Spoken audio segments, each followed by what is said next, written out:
à toutes et à tous. Donc, je suis Tiffaine Gigolet-Tenay du Greffe Bretagne. Bonjour à tous. Donc, bienvenue dans ce webinaire Accueil des primo-arrivants, des clés pour comprendre leur parcours. Donc, on vous remercie d'abord d'être aussi nombreux à avoir répondu présent parce que là, vous êtes en train de vous connecter. Je vois qu'on a dépassé la barre des 300 connectés. Donc, moi, je vais vous faire juste une petite introduction pour rappeler dans quel contexte passe ce webinaire-là. Donc, en fait, il est à l'initiative de 5 CARIFOREF que sont l'Amphore pour la Bourgogne-Franche-Comté, le Greffe Bretagne, que représente Tiffaine, que vous avez entendu, le CARIFOREF du Pays de la Loire, JIP Alpha, qui représente le Centre Val-de-Loire, et donc le CARIFOREF de Normandie, que je représente. Donc, ça s'inscrit dans un projet qui a démarré en 2016 et qui en est à sa 3e phase, qu'on a engagée en septembre 2020, donc, qui est entre le réseau des CARIFOREF et la direction de l'intégration et de l'accès à la nationalité du ministère de l'Intérieur.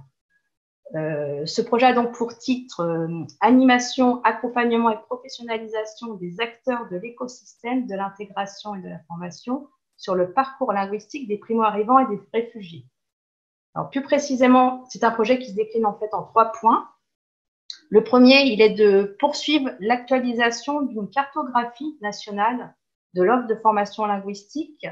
Donc, cette cartographie, normalement, vous allez avoir le lien dans le chat, Tiffaine devrait vous le mettre. C'est une cartographie qui recense en fait les formations accessibles aux primo-arrivants et aux réfugiés, qui leur permet donc d'améliorer leur niveau de français pour après pouvoir s'intégrer en France. Donc, c'est une cartographie qui est accessible sur le site du réseau des CARIFOREF. Donc, ça, c'est voilà, le premier point du projet. Le deuxième point du projet, c'est ce sera sûrement en 2022, parce que le projet court jusqu'en 2022, ce sera produire une cartographie grand public, donc qui partira des données déjà présentes dans la cartographie dont je viens de vous parler, mais qui sera donc adaptée là au public concerné. Et enfin, la 3e phase de ce projet, c'est pour ça qu'on est réunis tous derrière nos écrans aujourd'hui, c'est en fait à travers la mobilisation des différents métiers du réseau des CARIFOREF, c'est-à-dire l'information, l'observation, l'animation et la professionnalisation. On est en train donc de construire un programme d'animation, d'accompagnement et de professionnalisation des acteurs et opérateurs de l'écosystème de l'intégration et de la formation sur le parcours linguistique des primo-arrivants et des réfugiés. Donc, dans le cadre de ce programme d'animation, on a mis en place une action commune, donc aux 5 CARIFOREF dont je vous ai parlé au début. Et donc, ce webinaire aujourd'hui est le début de cette action commune que l'on monte ensemble. Donc, c'est une première, je vous le dis, aussi à notre niveau. C'est là pour la première fois, dans le cadre du réseau des CARIFOREF, qu'on met une action de professionnalisation commune à plusieurs régions. Donc, la thématique de ce webinaire, ça sera l'interculturalité. Là, on a vraiment, à travers ce webinaire, l'idée, c'est d'appréhender la notion d'interculturalité afin de comprendre les situations des primo-arrivants pour mieux les accueillir et les accompagner dans leur parcours professionnel. Il sera suivi d'un second webinaire en novembre, mais ça, je reviendrai dessus tout à la fin, en conclusion. Mais je vais dès à présent laisser la parole à l'intervenante principale de ce matin, c'est-à-dire Cécile Stola, qui est co-directrice et psychologue clinicienne à Élan Interculturel. Voilà, Cécile, c'est à vous. Merci Sandra.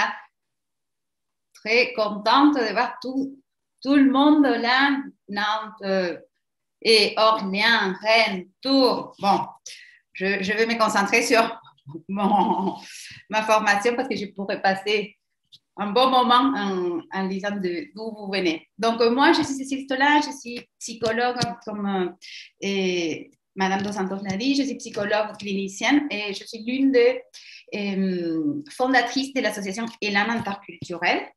Élan Interculturel est une association qui a été créée par 5 femmes immigrés. Vous entendez mon petit accent qui vient de l'Argentine. Je vous montre dès maintenant mon mate. Ce n'est pas une drogue parce que vous allez voir que j'ai fait comme ça de temps en temps. C'est la boisson typique de l'Amérique du Sud, de l'Argentine, l'Uruguay et le sud du Brésil. Donc, l'association qui a été créée à l'année 2008 par un groupe de femmes immigrées, notre but, c'était et continue à être de développer des outils. Et pour vous, pour les professionnels qui accompagnent d'une façon ou d'une autre des personnes en situation d'immigration, pour faire un accompagnement plus résilient. On va voir tout à l'heure c'est quoi la résilience.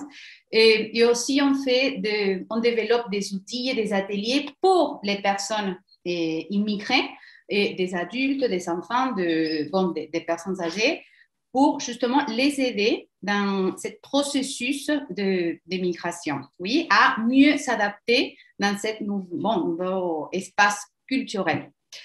Donc, je veux passer les micros à Alexia. Oui, et je suis avec Alexia et Mina, oui, qui font partie de l'équipe d'Élan. Et Mina, elle va nous aider surtout dans quelque chose que je ne suis pas du tout compétente, que c'est la partie technique. Et Alexia, elle va co-animer, elle va surtout présenter la première partie, que c'est plutôt lié à rendre visible tous les stéréotypes et les préjugés qu'on peut avoir autour de ces sujets. Comme ça, après, je vous explique l'impact, oui, des stéréotypes et des préjugés au niveau du stress. Qu'est-ce que c'est le stress? Comment le stress qui vivent les personnes qu'on accompagne peut impacter au niveau psychologique, physiologique, quels sont les stresseurs majeurs, oui, dont ils doivent faire face, et comment nous à partir des ressources qu'on a, on peut les accompagner pour qu'ils puissent faire ce processus d'intégration de la meilleure façon. D'accord? Et je donne les micros, oui, à Alexia.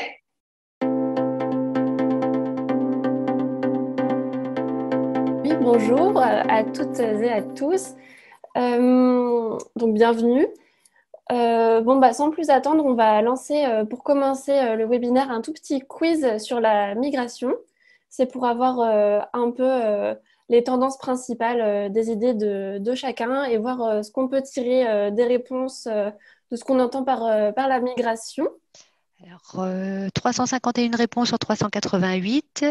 Je vais mettre fin au sondage. Super. Donc, merci d'avoir répondu. Bienvenue aux personnes qui viennent de nous rejoindre. On a fait un petit quiz sur les idées reçues de la migration. Donc, bien sûr, ce sont des chiffres, mais ça va nous permettre de voir un peu les grandes tendances. On va commencer tout de suite. Donc, la première question, c'était une personne migrante est une personne qui quitte. Donc, on avait plusieurs propositions et la bonne réponse, c'était c'est une personne qui quitte son lieu de résidence habituel pour s'établir ailleurs. Et en fait, le terme migrant, c'est un terme assez générique qui n'a pas de statut juridique et qui est même non défini dans le droit international. En fait, c'est un mot qui désigne toute personne qui quitte son lieu de résidence habituel pour s'établir à titre temporaire ou permanent pour diverses raisons. Donc, soit dans une région à l'intérieur d'un même pays, soit dans un autre pays, donc en franchissant une frontière. Et on peut dire du coup que même, par exemple, si vous avez grandi en Bretagne et que maintenant vous travaillez à Paris, vous êtes une personne migrante. Donc voilà, la plupart des gens avaient répondu une personne qui quitte son pays pour s'établir ailleurs, mais du coup, au final, au sein d'un même pays, ça fonctionne aussi.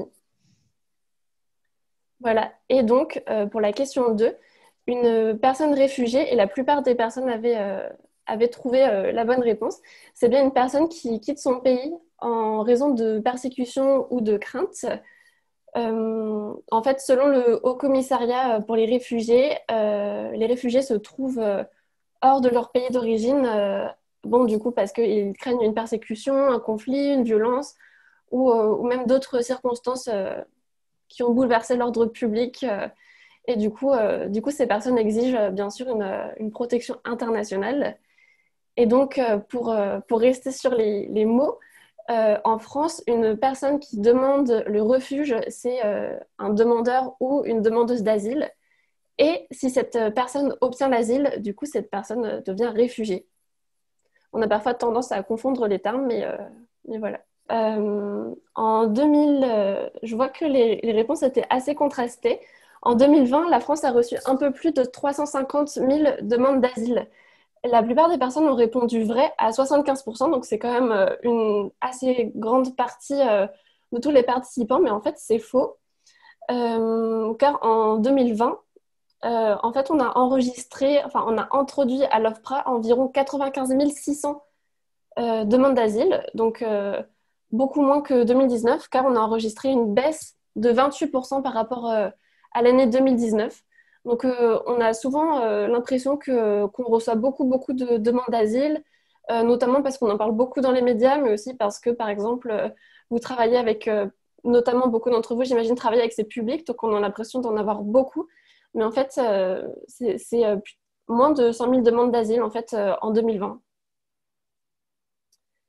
Et du coup, parmi ces demandeurs d'asile, la principale nationalité, euh, je vois que dans les questions, la plupart des gens étaient partagés entre la Syrie et l'Afghanistan. Et au final, c'est l'Afghanistan. Oui, donc les principaux, le pays de provenance des primo-arrivants et des demandeurs d'asile, principalement, c'est l'Afghanistan, avec 10 000 demandes. Ensuite, on a la Guinée avec 5 000 demandes et le Bangladesh avec 5 000 aussi. Récemment, les demandes des ressortissants de Géorgie et d'Albanie ont fortement diminué. Donc voilà, c'est à savoir. Et c'est d'après l'OFPRA, d'ailleurs. Ensuite, on avait la question sur le pourcentage de population étrangère vivant en France. J'ai vu des commentaires dans le quiz comme quoi il était un peu mal formulé. En fait, c'est fait exprès. C'est pas pour vous introduire en erreur, mais justement, c'est pour avoir la grande tendance et entendre un peu ce qu'on entend par étranger. Et au final, la population étrangère en France s'élève à 7,4%. C'est un pourcentage qui n'a pas bougé depuis au moins les 30 dernières années. En termes de chiffres, ça s'élève à 4,9 millions de personnes, donc environ 7% de la population totale, comme on a pu le voir. Et en 1975, par exemple, le pourcentage s'élevait à 6,5%. Donc il a un peu augmenté, mais il n'a pas explosé comme on pourrait le penser. Et, et du coup, la population étrangère qui vit en France se compose de 4,2 millions d'immigrés qui n'a pas accueilli la nationalité française et d'environ 0,7 millions de personnes qui sont nées en France et qui ont une nationalité étrangère. Donc, c'est pas seulement des personnes qui ne sont pas nées en France et qui ne sont pas nées en France et qui sont arrivées. Il y a aussi des personnes qui sont nées en France, mais qui ont juste pas la nationalité. Et donc, si on regarde un peu dans les autres pays, le pays qui compte le plus de personnes immigrées au regard du ratio de la population, la plupart des gens ont répondu les États-Unis. Mais en fait, c'est les Émirats arabes unis quand on regarde quand on fait en fait avec le ratio. Car selon les Nations unies, en 2019, les États-Unis, l'Allemagne et l'Arabie saoudite comptaient le plus grand nombre d'immigrants et d'immigrantes de tous les pays. Mais par contre, ce sont les Émirats arabes unis qui ont le pays avec la plus forte proportion de migrants internationaux. Et c'est notamment dû au travail.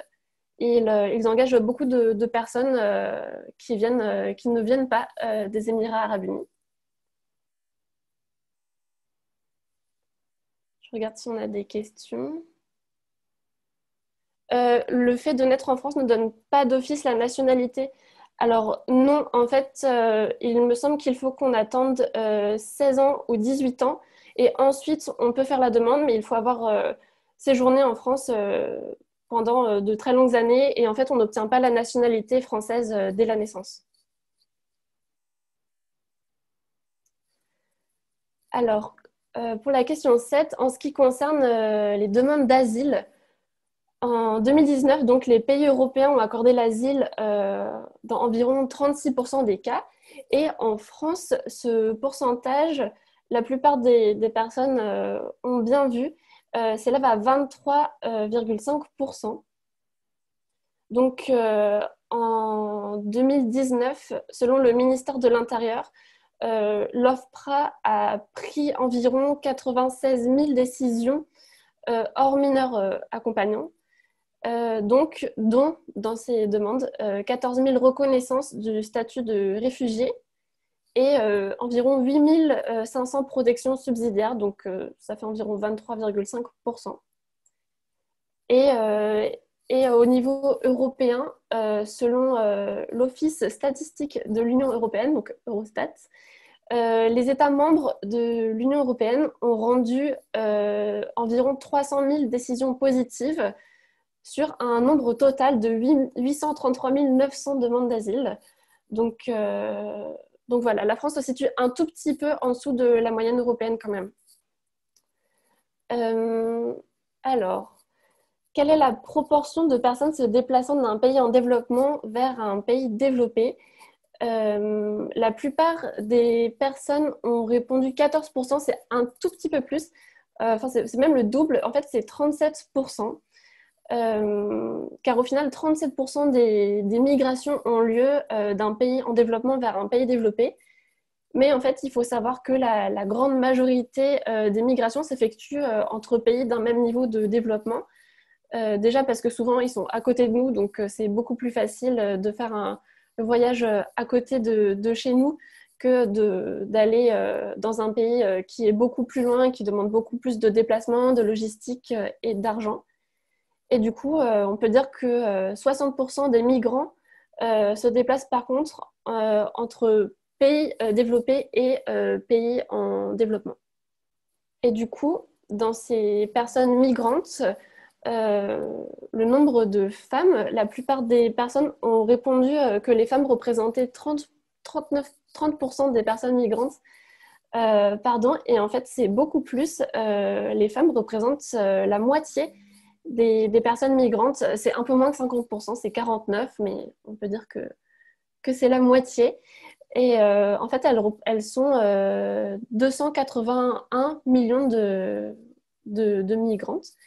Et c'est vrai qu'on a une représentation assez masculine de la migration, parce qu'en fait, c'est souvent les personnes qu'on retrouve le plus dans les structures, dans les accueils de jour, etc. Mais en fait, il faut savoir que ce sont souvent les hommes qui migrent en premier, en fait, et du coup, les femmes les rejoignent. Et en fait, en France, la réunification familiale est la raison numéro 1 des demandeurs d'asile, enfin des demandes d'asile, pardon. Donc c'est quand même qu'ils se rejoignent. Et on peut aussi dire que les femmes, en fait, en général, sont prises en charge plutôt par les services de l'État, ou alors elles sont protégées au sein de leur communauté, donc elles ont souvent un abri quand elles arrivent.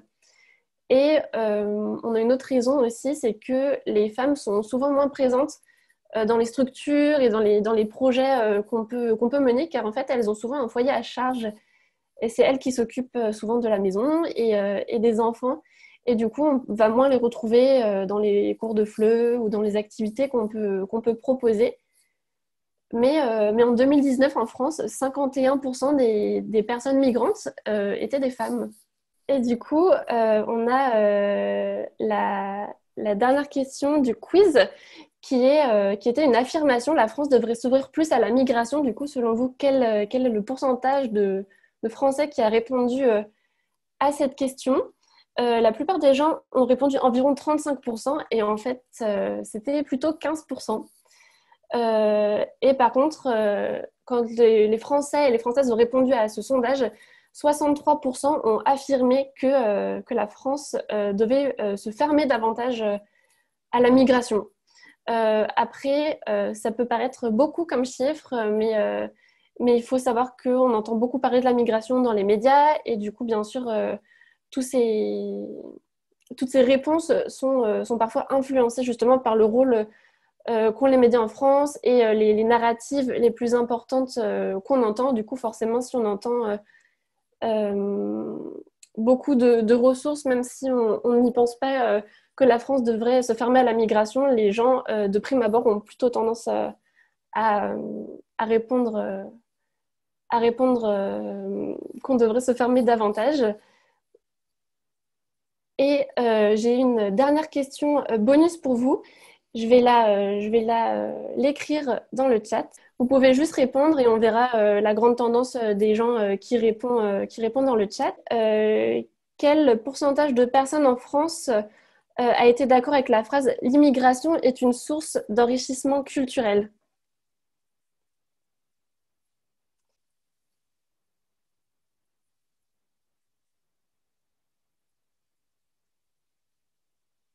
J'ai l'impression que la plupart des réponses se situent en dessous de 50%.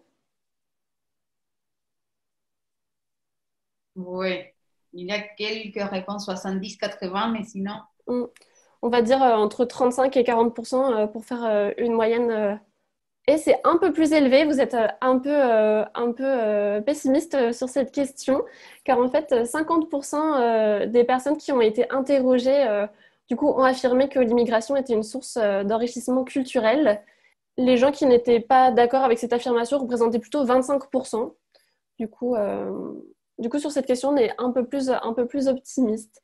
Voilà, donc bien sûr, ce sondage, ce ne sont que des chiffres, c'est une interprétation, mais ils nous permettent quand même de nous poser des questions et de réfléchir à est-ce que ma réalité correspond à celle des chiffres ou est-ce qu'il y a un décalage par rapport à ce que j'entends, à ce que je vois, par rapport à ce qu'on entend dans les médias, par rapport au public que vous avez l'habitude d'accueillir aussi, si vous travaillez en contact avec ces publics. Et aussi, à travers ce quiz, on a voulu montrer que la migration, ce n'était pas quelque chose d'étranger, qu'on a tous une personne proche qui a eu une expérience de migration, surtout pour vous, si vous travaillez encore une fois avec un public primo-arrivant ou autour de ces sujets, vous en entendez parler tous les jours et c'est au cœur un peu de votre vie, j'imagine. Et du coup, maintenant, je vais laisser la parole à Cécile qui va plus vous parler du coup du stress lié à la migration, des stéréotypes, des préjugés et un peu de la résilience pour les professionnels et aussi pour les personnes migrantes. Voilà, j'espère que ce quiz vous a plu.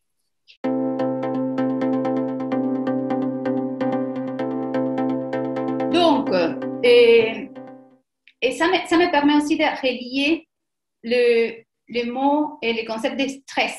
Pourquoi? Parce que parfois, toutes ces informations que les gens, les citoyens reçoivent, ça peut provoquer du stress. Ouais.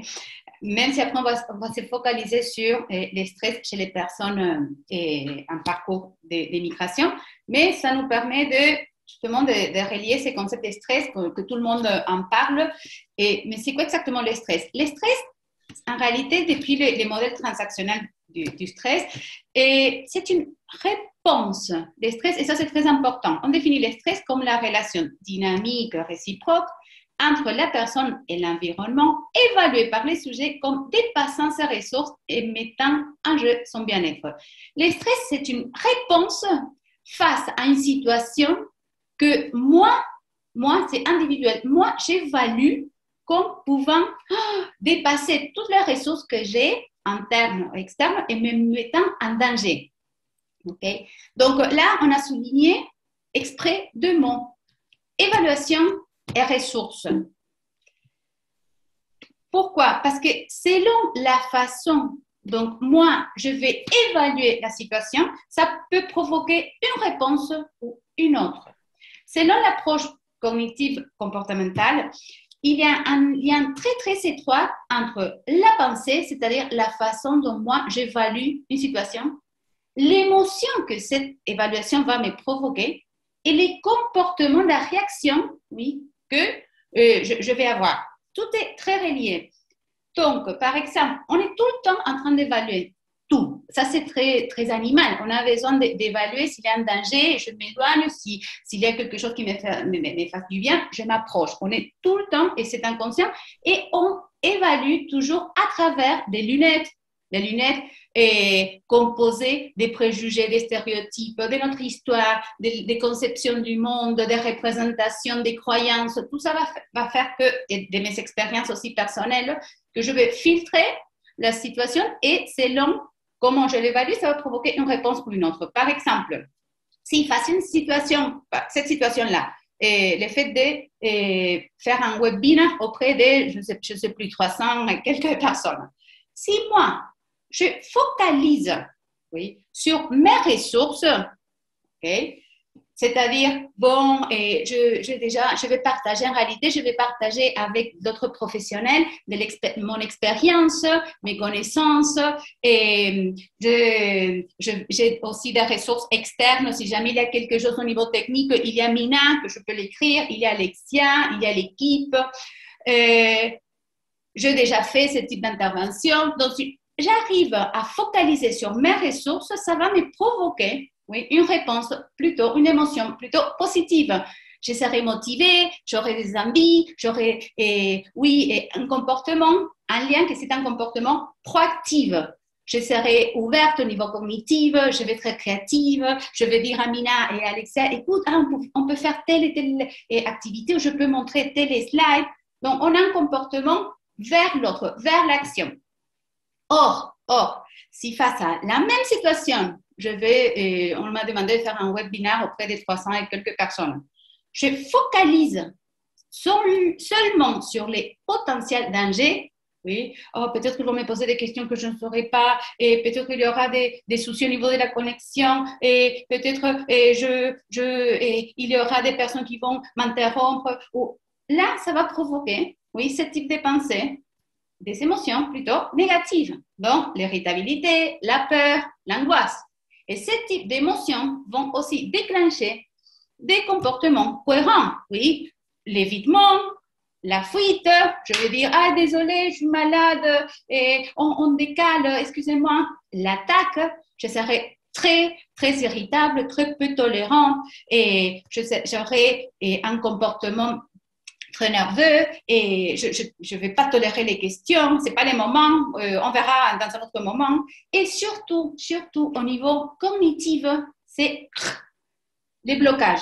Je ne peux plus réfléchir, je ne peux plus penser. Okay? La seule chose dont je pense, c'est les dangers. Okay? Donc voilà, en réalité, comment, oui, face à la même situation, selon, si je focalise sur mes ressources, tout ça, après on va les relier à l'accompagnement auprès des personnes immigrées.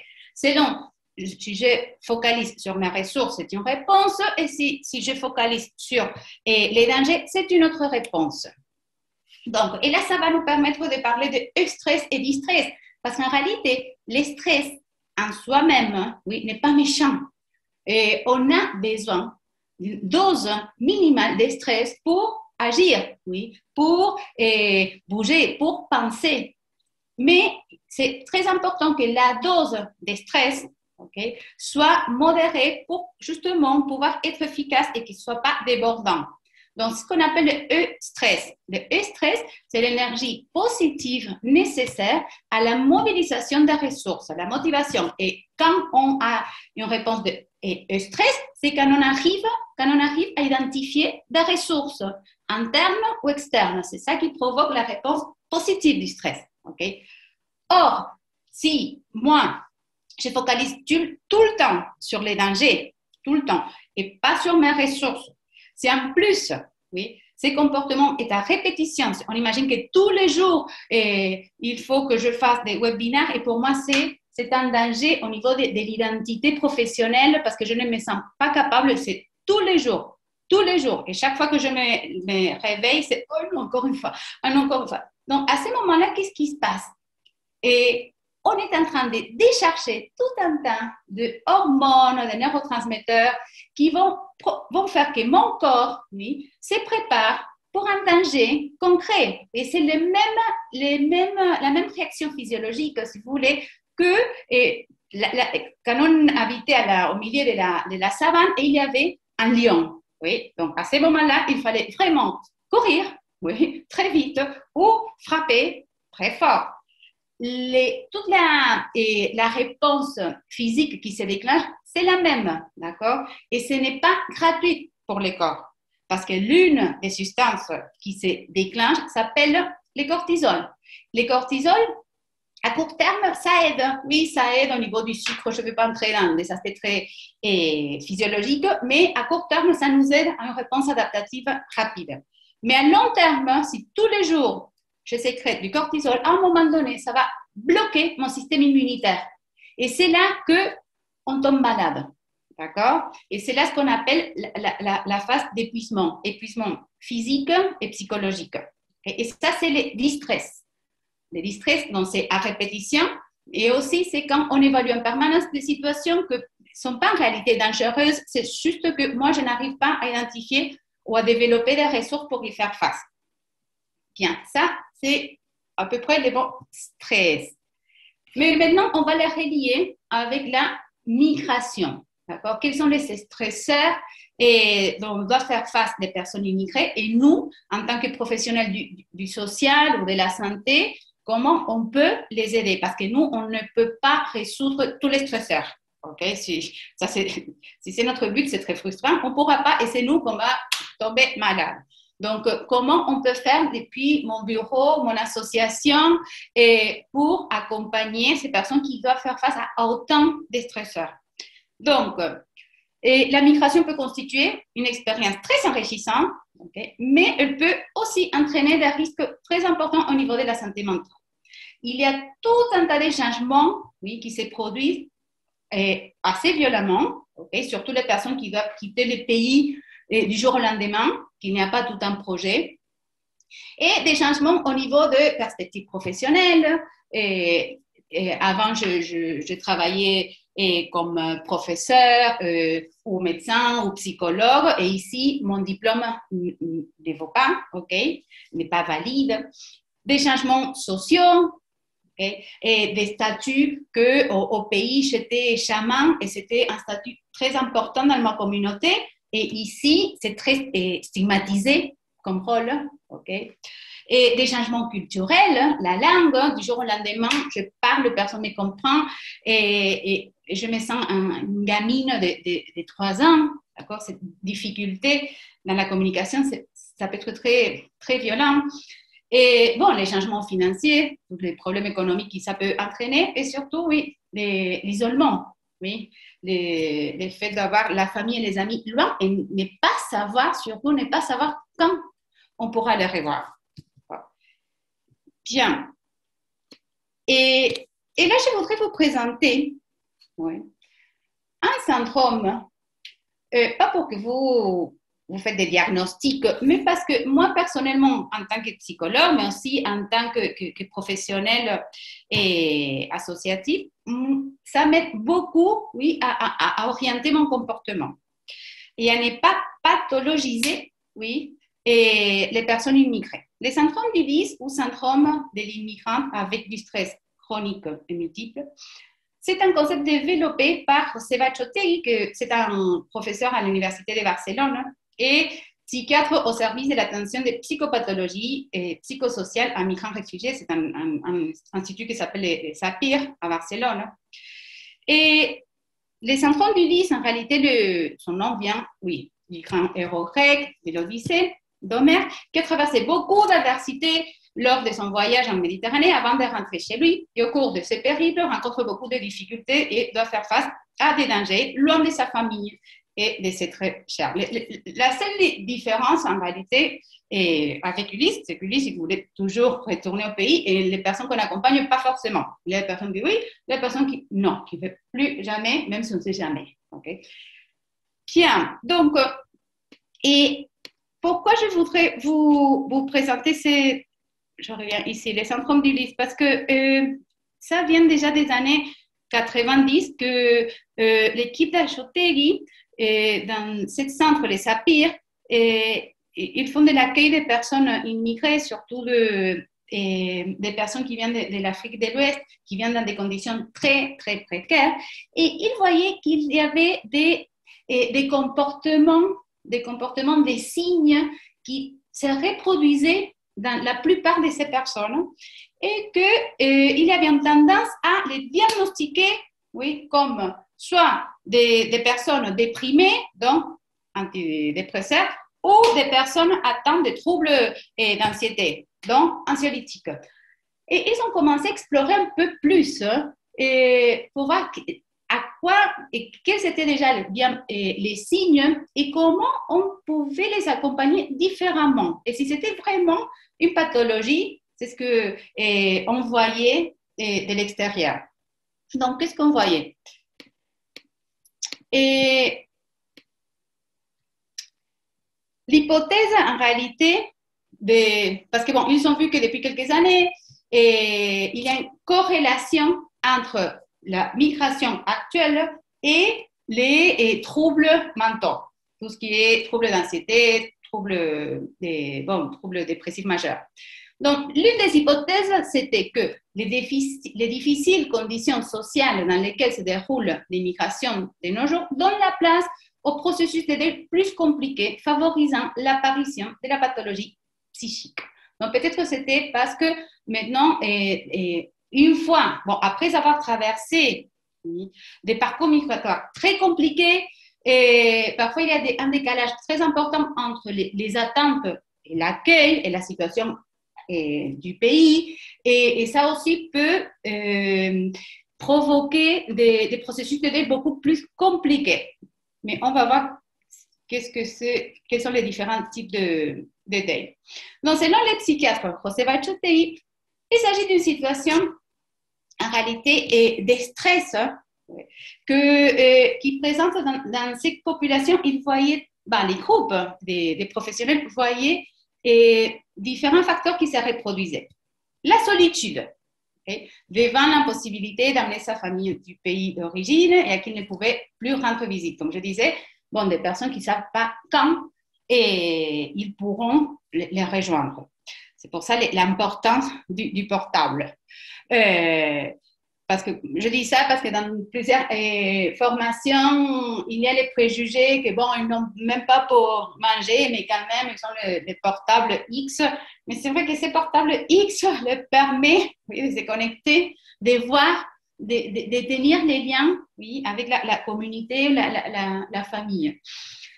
Un autre facteur, les sentiments d'échec du projet migratoire devant l'impossibilité d'accéder au marché du travail ou bien parce que sa situation ne se régularise pas.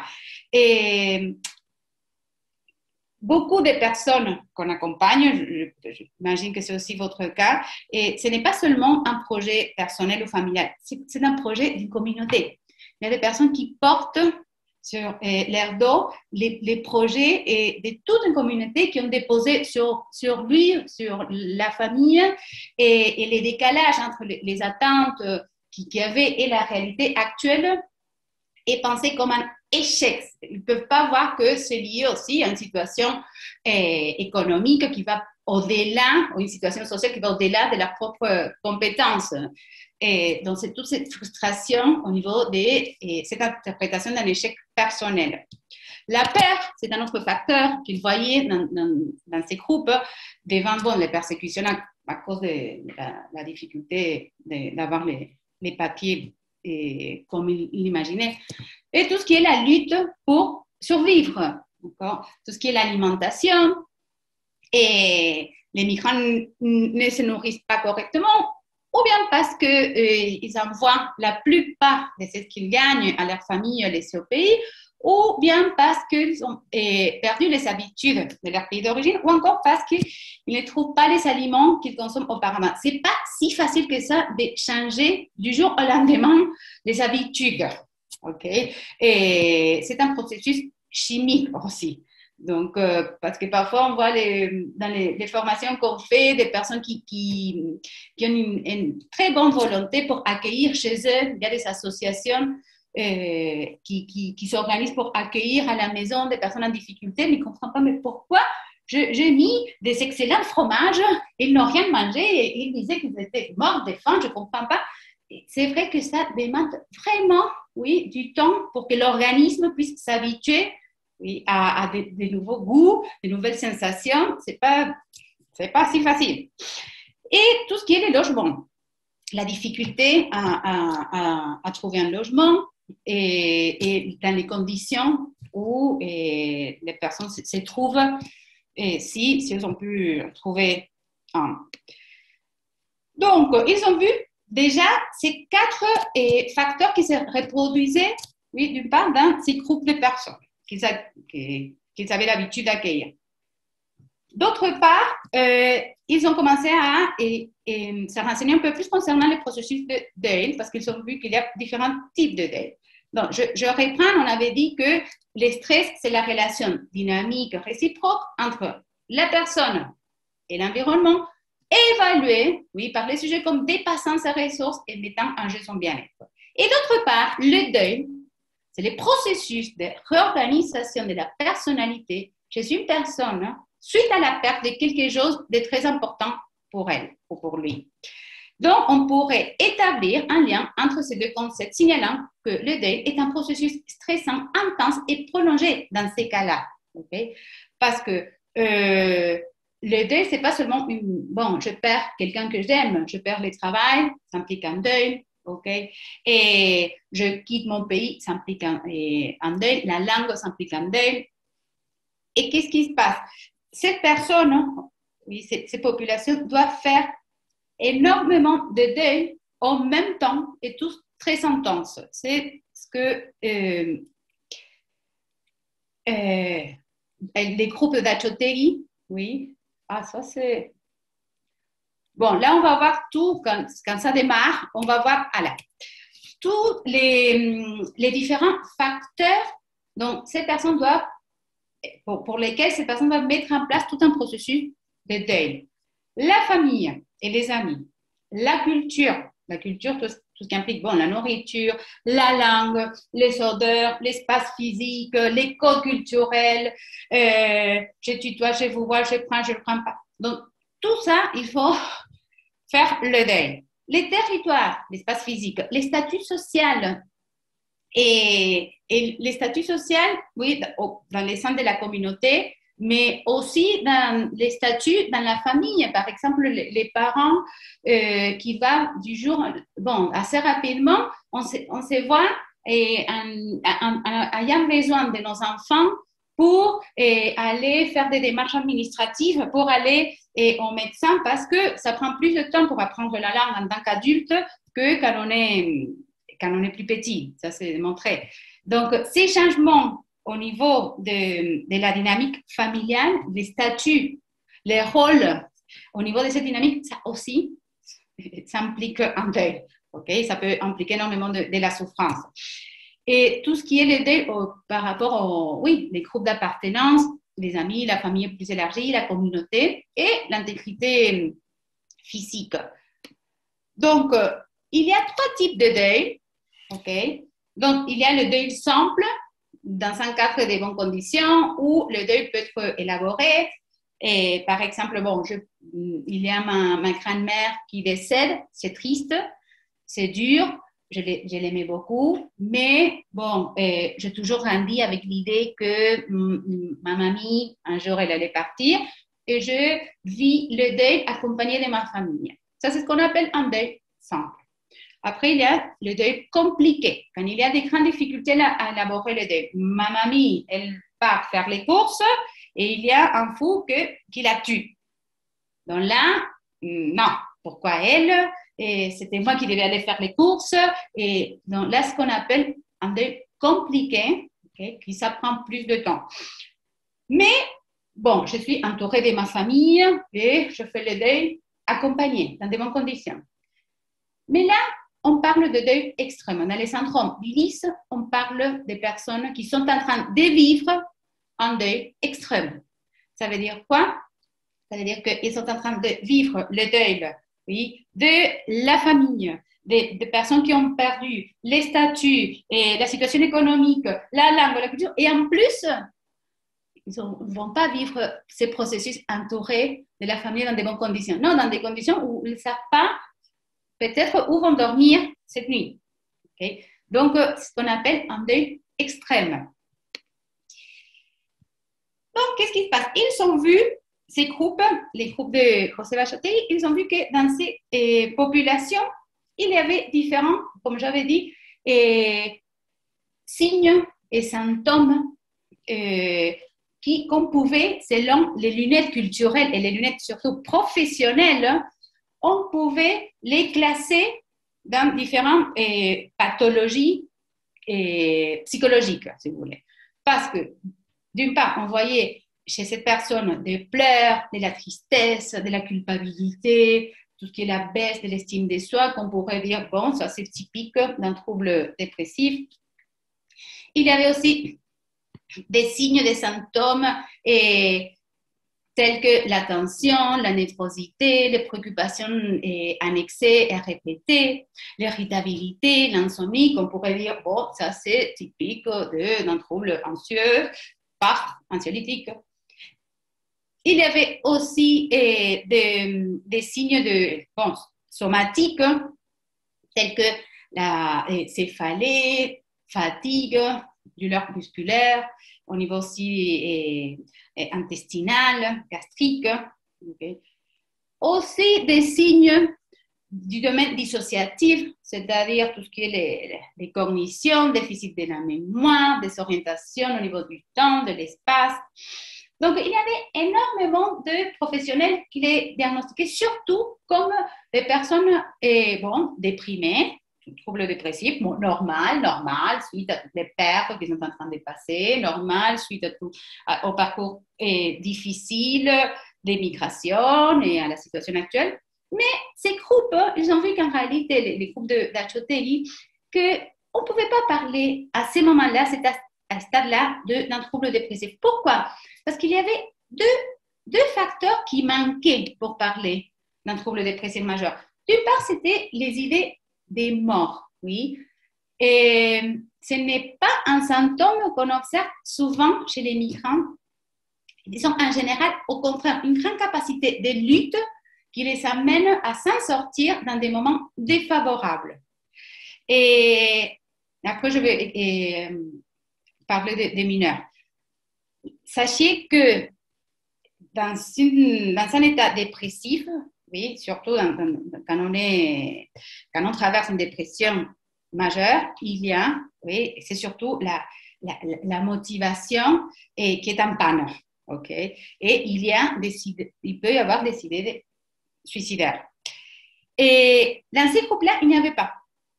Au contraire, il y avait cette idée de continuer. Et c'est ce qu'on voit aussi. Chez les mineurs, c'est différent parce que chez les mineurs, on va voir tout à l'heure qu'est-ce qui se passe au niveau du cerveau. Et les cerveaux des mineurs, ils ont moins de capacités, si vous voulez, pour inhiber les comportements impulsifs. Donc, il y a un peu plus de passage à l'acte. Et au niveau de l'intérêt, dans une dépression, ce qui est, comme je viens de dire, qui est en panne complètement, c'est la motivation. On n'a pas envie, même pas, oui, de chauffer l'eau pour prendre un thé, on n'a pas envie de rien faire. Et c'est la motivation qui est vraiment malade. Mais là, ils ont vu et on voit qu'il y a encore, oui, de la motivation. Okay? Et il y a encore des envies pour continuer à faire des choses. Donc, en conclusion, et pourquoi je vous montre, pourquoi on a décidé de parler du syndrome d'Ulysse. Déjà, pour résumer, ces troubles, ces syndromes, que ça ne veut pas dire pathologie, c'est un ensemble de signes, okay, caractéristiques. Qu'est-ce qu'on voit? On voit qu'il y a des stresseurs qu'on peut les identifier et qui sont nombreux. D'accord? Et logement, isolement, et ressources économiques, changement de statut, et validation des diplômes, et la langue. Il y a plusieurs, beaucoup de stresseurs. Et des stresseurs aussi qui sont très intenses et à long terme. Ce n'est pas juste les webinaires et que je ne sais pas et après c'est fini. Non, c'est les statuts, on ne sait pas quand, oui, je ne sais pas quand je pourrais régulariser ma situation, je ne sais pas quand je pourrais revoir ma famille, je ne sais pas quand. Et l'incertitude, c'est le pire des stresseurs de l'être humain. Parce que même si on sait que ça y est, non, ce n'est pas possible, et je n'aurai pas les papiers, ou ce n'est pas possible, je ne pourrai pas rester ici, même si si c'est très dur, le fait de savoir, okay, et on fait un deuil, c'est dur, c'est difficile, c'est frustrant, mais quelque part, on peut mettre en place des stratégies pour faire face, d'accord? Et le fait de ne pas savoir, et cette attente, cette incertitude, ça nous met en un état d'alerte en permanence, que c'est très, très néfaste pour la santé mentale et pour la santé physique. Donc, la durée du trouble, je reviens en conclusion, la durée du trouble peut aller jusqu'à des années, oui, et cet état de stress chronique, oui, et intense peut durer énormément de temps. L'intensité des stresseurs est très élevée. Elle est liée aux dangers graves pour l'intégrité physique, pour la survie.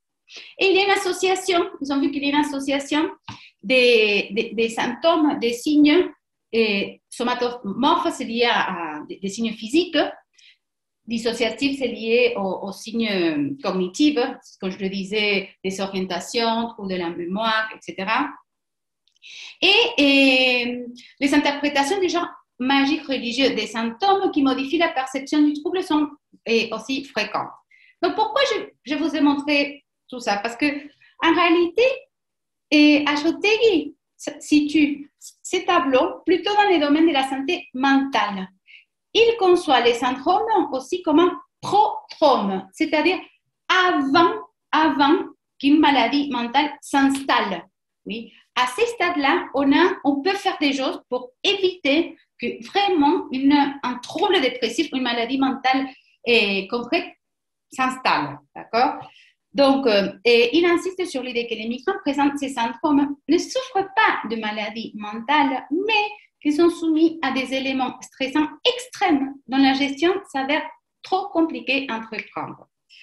Et en réalité, c'est un état, tout ce qu'on voit quand les personnes sont désorientées, angoissées, et avec des souffrances physiques, des crises de pleurs, de l'insomnie. En réalité, c'est une conséquence, oui, d'une situation de stress autour d'eux qu'ils ne savent pas quand ça va s'arrêter. Donc, le corps et le mental réagissent comme ça. C'est comme, on dit toujours quand on est dans une formation, mais en présentiel, on leur dit, bon, imaginez-vous qu'on est ici dans la salle, je ferme les fenêtres, je ferme les portes, j'allume les chauffages à 50.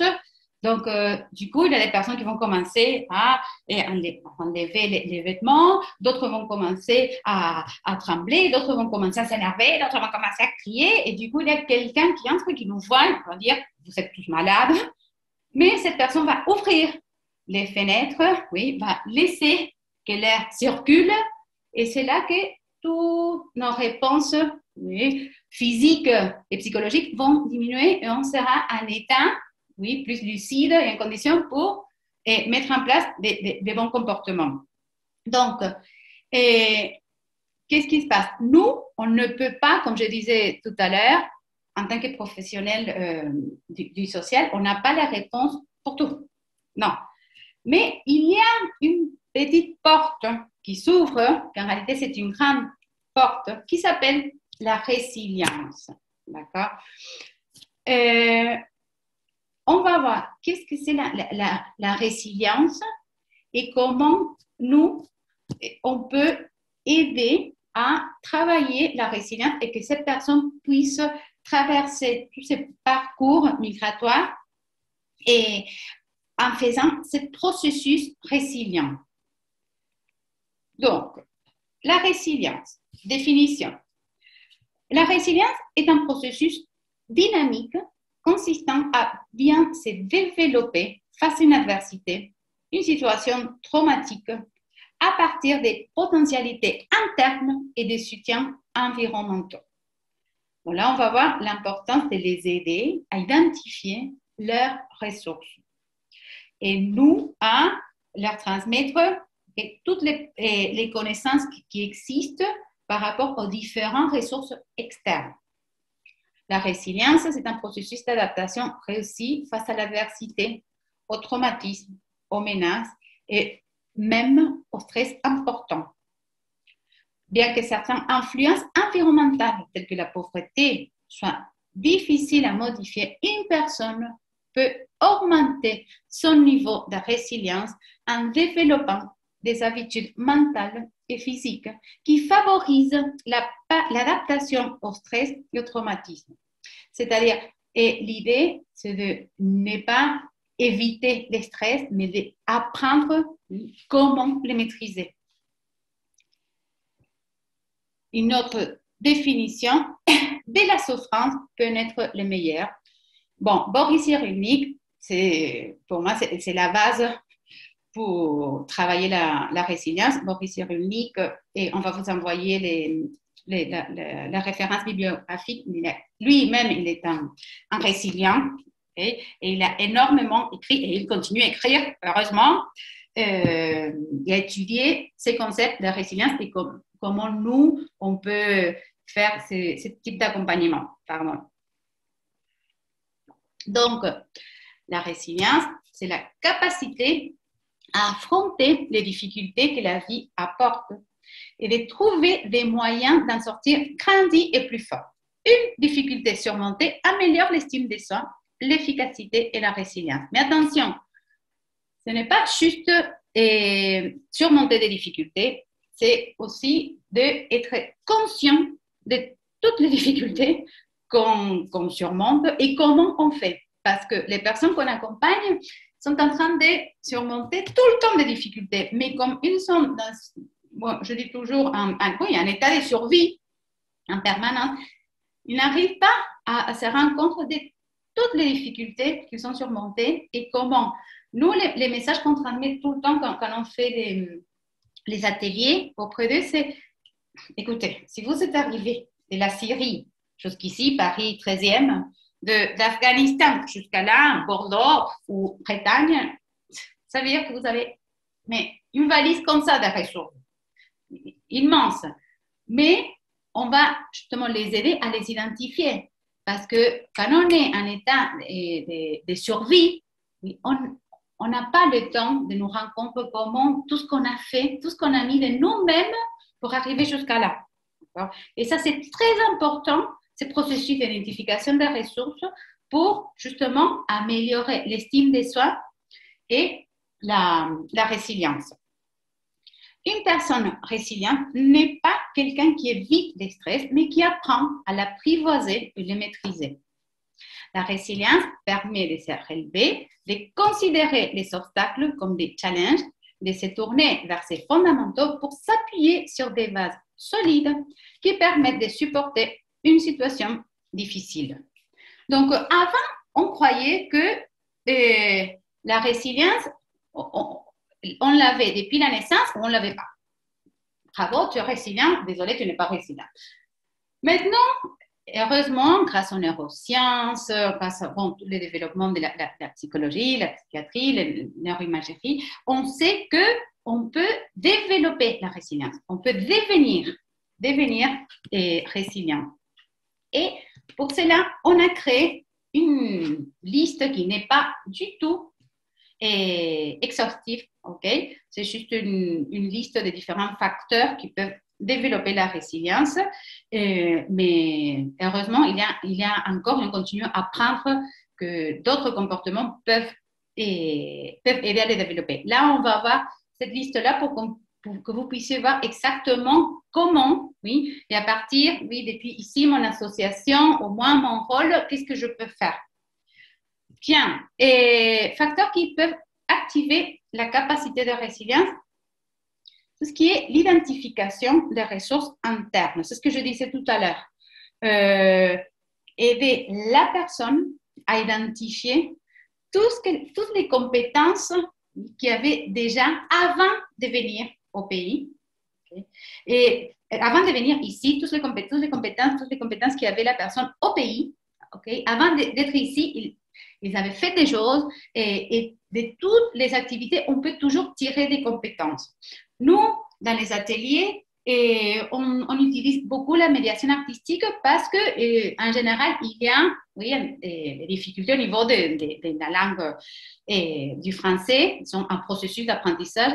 Donc, on s'appuie énormément sur tout ce qui est les collages, par exemple, pour que les personnes puissent transmettre déjà qu'eux puissent se concentrer et les représenter et après on les aide à transmettre tout ce qu'ils savaient faire déjà au pays et on les aide à identifier toutes les compétences que cela impliquait. Okay? Je gardais les enfants. Bon, quelles compétences impliquaient? La responsabilité, l'empathie, le fait d'être organisé. Donc, on les aide à faire ces processus déjà avant de venir. Après, pendant les parcours migratoires, et comme on ne fait pas des groupes de parole, même si je suis psychologue, et ce sont des ateliers et plutôt des psychologies, mais sociales, dans le but on fait un accompagnement plutôt social, et on ne va pas, nous, personnellement, on ne va pas travailler sur la partie, ouvrir des blessures, parce qu'il y a énormément de situations traumatiques. Mais on va, du côté, oui, ce qu'on appelle la psychologie positive, on va les aider à identifier et renforcer toutes les réussites qu'ils ont pu vivre pour arriver jusqu'à là. Ça veut dire tout ce qu'ils ont réussi à faire, toutes les situations difficiles qu'ils ont pu résoudre pour arriver ici à la salle de formation ou à l'organisation ou l'hôpital ou les cours de FLE. Okay? Donc, en réalité, on essaye à travers toujours, nous, personnellement, c'est tout ce qui est la médiation artistique qui nous aide. Et on les aide à identifier au moins une situation qu'ils ont pu résoudre pour arriver jusqu'à là. Je demandais de l'aide et je me suis renseignée et même je peux courir. Bon, ce sont des compétences physiques. Donc, tout ce qui les a aidés d'une façon ou d'une autre, d'eux-mêmes ou même en demandant de l'aide pour arriver jusqu'à là. Okay? C'est comme ça qu'on travaille, nous, les parcours migratoires. On essaie de trouver, et c'est facile parce qu'ils sont arrivés jusqu'à là, ils ont dû résoudre énormément de situations, des moments, oui, qu'ils ont pu résoudre. Tout ça va nous aider à justement faire ce travail d'identification des ressources. Qu'est-ce qui se passe si je ne travaille pas en groupe, si je fais un accompagnement individuel? On peut faire la même chose et sans collage et sans médiation artistique. Quand vous demandez à la personne, par exemple, apportez-moi, s'il vous plaît, la prochaine fois, les formulaires, je dis, bon, l'attestation des naissances, okay, un document. La personne, une semaine plus tard, arrive avec des documents. Situation A, je peux le dire, ah, très bien, mais Madame Gonzalez, parfait, avec ça, on pourra continuer. C'est bien, je valorise le comportement de Madame Gonzalez. Mais là, je ne l'aide pas à identifier la ressource. Or, si je lui dis, merci Madame Gonzalez, ça va nous permettre de continuer. Par contre, comment vous avez fait pour trouver les documents? Ça oblige quelque part à la personne à focaliser sur ses ressources et comment elle a fait. Bon, en fait, je me suis renseignée sur Internet où il fallait les trouver et après, je pris les bus et j'utilisais le GPS pour... Donc, très bien. Donc, le fait de chercher sur Internet, ça, c'est très important. Ça permettra de vous aider aussi. Ça va vous aider dans la démarche qu'on va faire après pour tel document. Ou très bien, le fait de demander de l'aide. Vous avez demandé de l'aide. Ça, c'est très important. Pouvoir oser demander de l'aide, ça va vous aider. Donc, dans un accompagnement individuel, on peut les aider à identifier des raisons. Au lieu d'aller vers l'avant, et c'est très important de continuer, mais par moment, de les arrêter. Comment vous avez fait? Okay? Pour faire ces mouvements, des zooms qu'on avait vu tout à l'heure, selon la façon dont j'interprète une situation, et ça va provoquer une émotion, et l'émotion un comportement. Et si plus j'ai conscience de mes ressources, plus les possibilités que j'interprète une situation au lieu de comme une situation de stress menaçant comme une situation de stress plutôt liée au défi. Je vais revenir à la fin à ces slides-là. Comme ça, vous voyez tous les liens. Bien, ça, c'est l'identification des ressources internes, comment on peut le faire en groupe et comment on peut le faire en individuel. Après, un autre facteur qui aide beaucoup à développer la résilience, c'est l'identification des ressources externes. Oui. Soutien social, identification des ressources externes qu'on appelle le soutien social et émotionnel ou soutien instrumental. Ça veut dire quoi? Les soutiens sociaux et émotionnels sont les personnes que moi j'appelle vitamines. Ce sont ces personnes qui, quand on est en situation de souffrance, on va mal, on est triste, on sait qu'on peut parler à telle personne ou même pour rigoler. Okay? Je sais que je peux téléphoner à Virginie. Virginie, je sais qu'avec elle, je peux parler. Donc, c'est très important qu'ils puissent développer un réseau et social où ils puissent partager des bons et des mauvais moments. C'est normal qu'au début, c'est normal que les personnes soient entourées des personnes de la même communauté. Okay? Ça, c'est normal, c'est un processus même nécessaire pour après faire les passages vers et hors la zone de confort. Moi, quand je suis arrivée, moi, je viens de l'Argentine, au début, j'étais entourée des Latino-Américains parce que je ne comprenais pas la langue. Et c'est grâce à eux que j'ai pu apprendre c'était quoi les RIB. Tout le monde parlait de RIB. C'est quoi les RIB? OK. Et c'est à partir de ces groupes d'appartenance que je peux récupérer et apprendre des codes culturels d'ici pour faire les passages doucement, vers un espace hors ma zone de confort et faire ce qu'on appelle l'intégration, des processus d'intégration, c'est-à-dire conserver mes codes culturels, mon maths, ma langue, tout en enrichissant mon identité avec les codes culturels d'ici. Et pour cela, donc, c'est normal d'être entouré au début des personnes avec qui on partage les codes culturels, mais non, c'est vrai qu'en tant que professionnel du social, on doit essayer de faciliter les rencontres avec des personnes qui ont d'autres codes culturels pour élargir les réseaux et doucement aider la personne à faire les petits pas vers la zone hors de confort. Donc, le fait d'avoir un espace social et émotionnel, ça aide, les réseaux, ça aide énormément à développer la résilience. Le fait de pouvoir nommer les émotions, c'est prouvé que ça diminue l'état de stress. Okay? Soit verbalement, soit à l'écrit, ça aide énormément à diminuer le stress et pour cela, c'est important d'avoir un groupe. Instrumental, l'identification des ressources externes. Réseau instrumental, ça veut dire le fait que, je sais que les Français, je peux l'apprendre dans telle association, que si je dois me faire soigner, il y a tel organisme, que le fait d'avoir toutes ces informations, ça aide énormément à diminuer l'angoisse, le stress et travailler la résilience. Donc, un groupe, dans les ateliers, un groupe, ce qu'on fait, et il y a une activité que je fais de plus en plus parce que je vois qu'il y a un impact très positif, c'est je mets à disposition de l'argile, de la pâte à modeler, des différents types de matériel. On fait, par exemple, c'est l'activité, je le fais à Paris, au niveau du sol, on va délimiter Paris. On va se mettre d'accord avec les participants un espace physique concret, un repère spatial que tout le monde, que pour ces groupes-là, ça c'est important, c'est pas moi qui décide, on va voir avec les groupes, que tout le monde puisse repérer et on va essayer par exemple, Châtelet-Léal au milieu.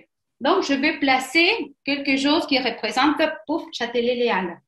Et après, je demande à tous les participants d'essayer avec soit la pâte à modeler, ou même s'ils veulent dessiner, je mets à disposition pour ne pas forcer des activités artistiques qu'ils ne veulent pas. Okay? Donc, ça peut être un dessin, ça peut être quelque chose qui représente un espace qui peut être utile, un endroit qui peut être utile ici pour les autres personnes.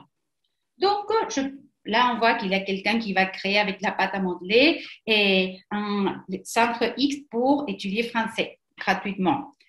Donc, et après, c'est très important, on va l'aider à les placer. Donc, ça se trouve où? Ça se trouve dans le 18e. OK, on va voir avec l'application et c'est plutôt là, on rigole, on se trompe, mais tout ça, on va voir que c'est très important le fait de rigoler, de passer un bon moment pour diminuer le stress et développer la résilience. Et on les place. Et ainsi, on voit que tout le monde commence à placer, dans les plans de la carte de Paris, par exemple, différents espaces utiles. Et on met les coordonnées, après on prend des photos. Donc déjà, le fait de moi, j'ai l'information, le fait d'échanger des rôles, au lieu de tout le temps recevoir des informations, de l'aide, là c'est moi que je donne une information utile, ça a un impact positif au niveau de l'estime de soi.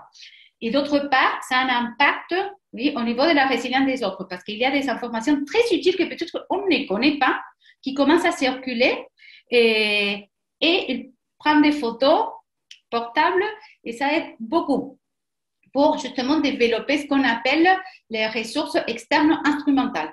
Et quand on travaille en individuel, c'est très important, même pour nous, pour éviter tout le temps des frustrations, de dire je ne peux pas, on ne sait pas, on ne peut pas, parce que c'est vrai, on ne peut pas tout faire, ni tout donner, mais essayer tout le temps, nous, en tant que professionnels, de nourrir notre réseau, de savoir où il y a, explorer un peu le réseau associatif. Il y a énormément d'activités qui proposent, et tout le temps, il y a des nouvelles associations qui se développent. Où on peut faire des activités sportives, où on peut faire des activités artistiques, d'apprendre la langue, des associations qui s'occupent d'accueillir et nourrir nos agendas. Ça nous, aussi pour notre stress professionnel, pour éviter les burn-out, okay? Parce que ce n'est pas non plus gratuit pour nous tout le temps être à côté de la souffrance et sentir qu'on ne peut pas répondre. Okay? Donc, nourrir aussi notre agenda pour pouvoir au moins orienter. Okay? Bien. Un autre facteur qui aide à développer la résilience, ce qu'on appelle les croyances existentielles, religieuses ou pas. Il y a énormément de recherches qui montrent comment le fait de croire à, là je vais parler étoile, oui, croire à l'étoile, ça aide énormément à tenir dans des moments difficiles et à pouvoir développer la résilience. Donc, bien sûr que l'étoile, on va la respecter, oui, mais attention, c'est très important qu'il y ait un équilibre entre l'étoile et c'est ce qu'on appelle les croyances au niveau du contrôle qu'on peut exercer sur notre environnement et nous-mêmes. C'est ce qu'on appelle les locus des contrôles internes ou externes. L'étoile, c'est très important. Oui, il ne faut pas la toucher, on va bien sûr la respecter. Mais aussi, c'est important que les personnes puissent se rendre compte que leur propre comportement provoque des effets. Okay? Parce que sinon, ça peut être paralysant. Si je dépose tout sur l'étoile, et il faut chercher du travail, si l'étoile le voudra, je vais chercher. Non, j'aurai du travail. Non, c'est important de respecter l'étoile, mais on fait aussi un accompagnement, on les aide à identifier, oui, mais regardez, quand vous avez fait A, il y a eu B. Donc, à les aider à faire ce mouvement et cette prise de conscience de laisser faire dans mon environnement, de ma réaction, mon comportement. La motivation, la curiosité, des facteurs qui activent la résilience. Ça, c'est très important parce que faut savoir que la motivation et la curiosité ne vont pas s'activer comme ça.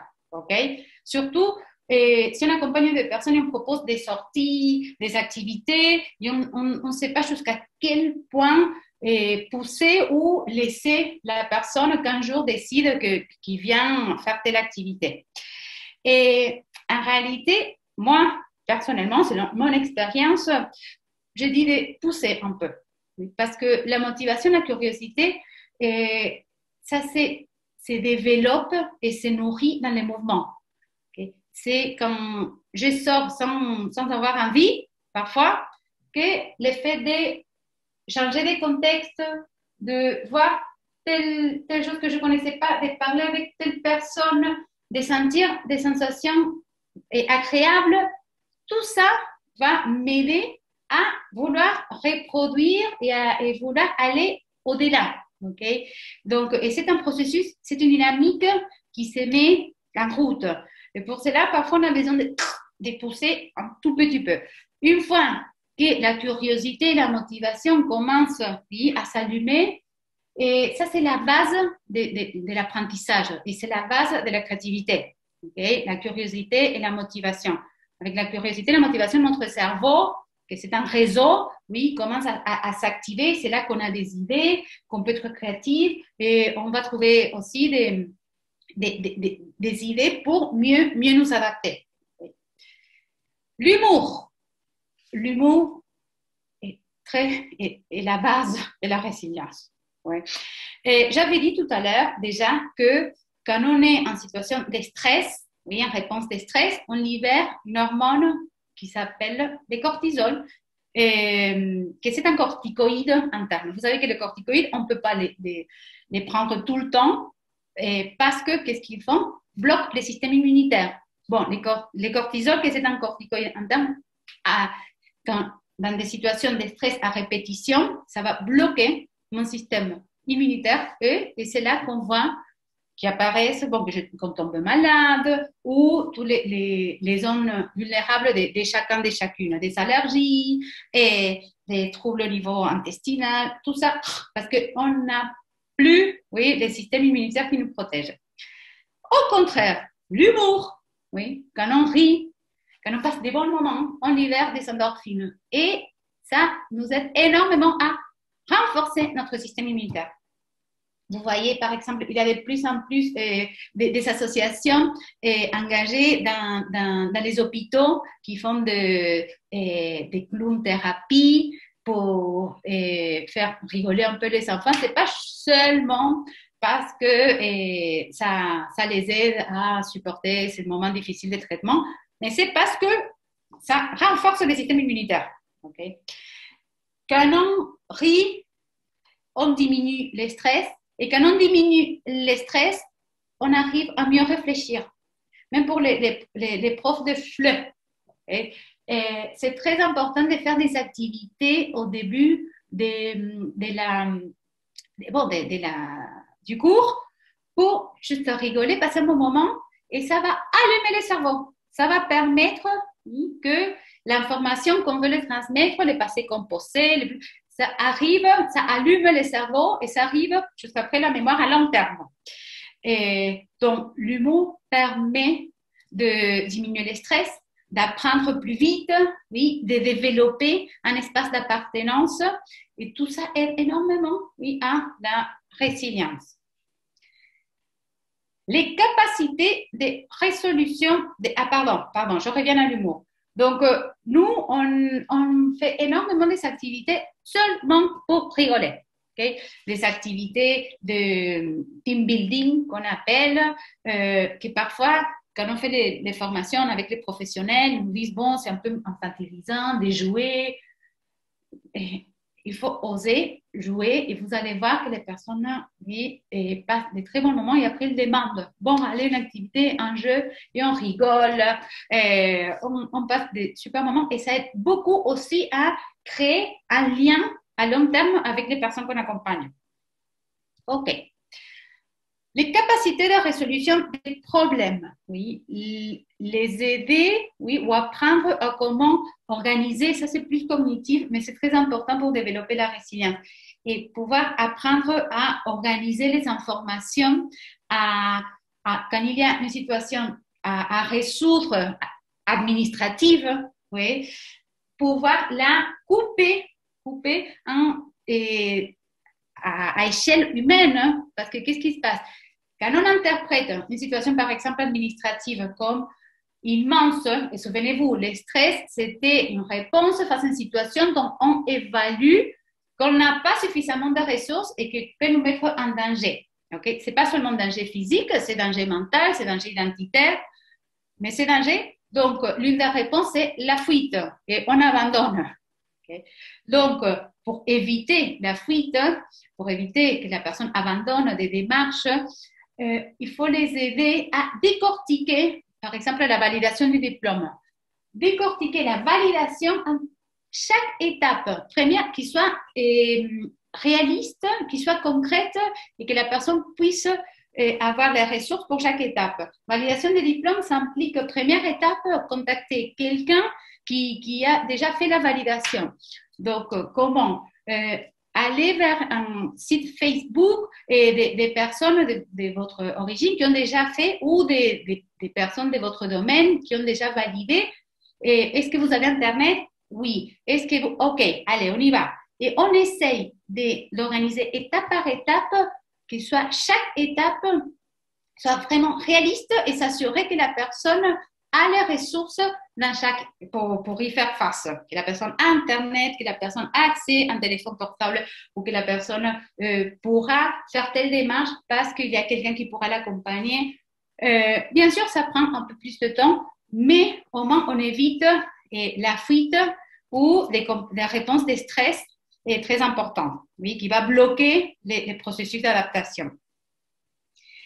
Les activités physiques et sportives. Oui. Comme j'avais dit pour l'humour, les sports aident, oui, à libérer des endorphines et ça aide à diminuer l'irritabilité, à augmenter la tolérance et aussi les sports aident beaucoup à... Et il y a une partie du cerveau, je ne vais pas entrer trop dans les cerveaux, c'est ma passion, mais je n'ai pas trop le temps. Mais j'avais dit que les personnes immigrées, on voyait qu'il y a des trous au niveau de la mémoire. Okay? Même quand on essaie d'organiser les parcours, il y a des moments que ne se souvient pas ou de la mémoire à court terme. D'accord? Et ça, c'est normal et c'est lié au stress. Parce que la réponse de stress, des cortisol dont je parlais tout à l'heure qui bloquent le système immunitaire, ça va aussi porter des préjudices à une partie qui s'appelle l'hippocampe, que c'est les coffres, si vous voulez, où on enregistre toute la mémoire, les souvenirs, la mémoire à long terme. Donc, les situations de stress à répétition vont affecter, si vous voulez, ces parties-là. Okay? Et il y aura des troubles de la mémoire, normal.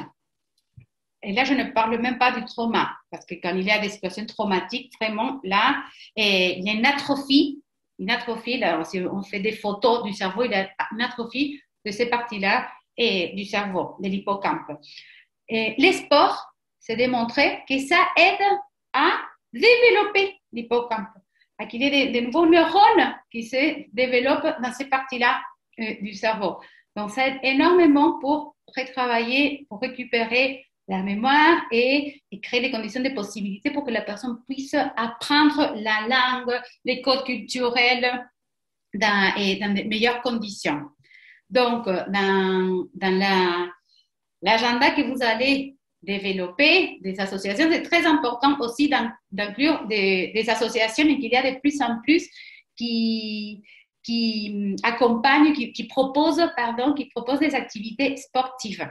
Okay. C'est pas juste passer un bon moment, c'est développer la résilience. C'est gestion des stress et développer la résilience.